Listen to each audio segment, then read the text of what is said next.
दोस्तों मोदी सरकार के तीसरे कार्यकाल में आज 23 जुलाई को वित्त मंत्री निर्मला सीतारमण ने बजट पेश किया।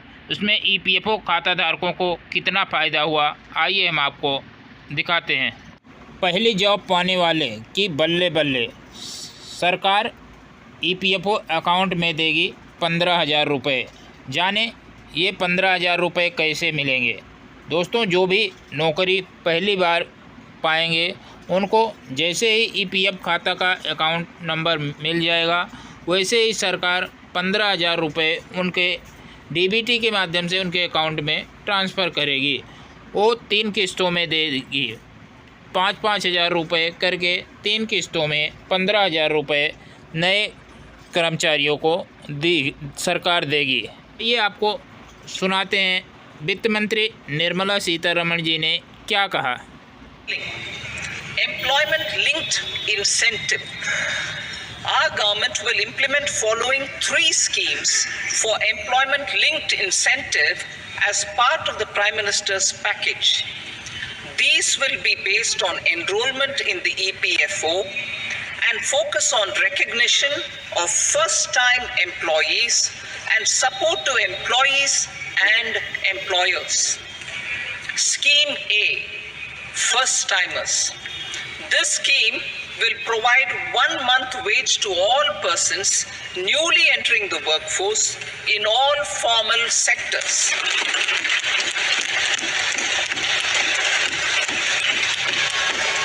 Direct benefit transfer of 1 month's salary in 3 installments to first-time employees as registered in the EPFO will be up to 15,000 rupees. The eligibility limit will be a salary of 1 lakh per month. The scheme is expected to benefit 210 lakh youths.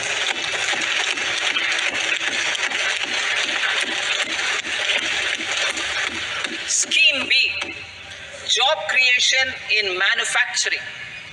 This scheme will incentivize additional employment in the manufacturing sector linked to the employment of first-time employees. An incentive will be provided at specified scale directly both to the employee and the employer with respect to the EPFO contribution in the first 4 years of employment. The scheme is expected to benefit 30 lakh youth entering employment and their employers.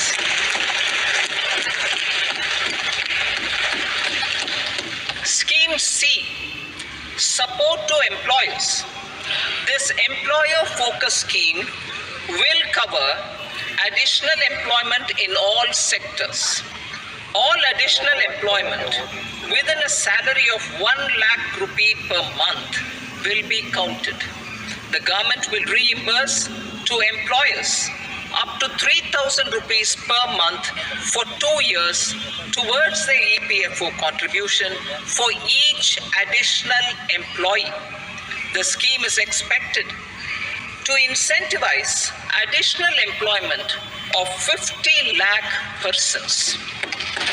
दोस्तों वित्त मंत्री निर्मला सीतारमण मोदी सरकार के 3.0 का पहला budget पेश किया है। इस बजट के दौरान वित्त मंत्री ने पहली नौकरी पाने वालों युवाओं को बड़ा तोहफा दिया है। उन्होंने कहा है कि संगठित क्षेत्र में जॉब करने वाले को 1 महीने की सैलरी दी जाएगी।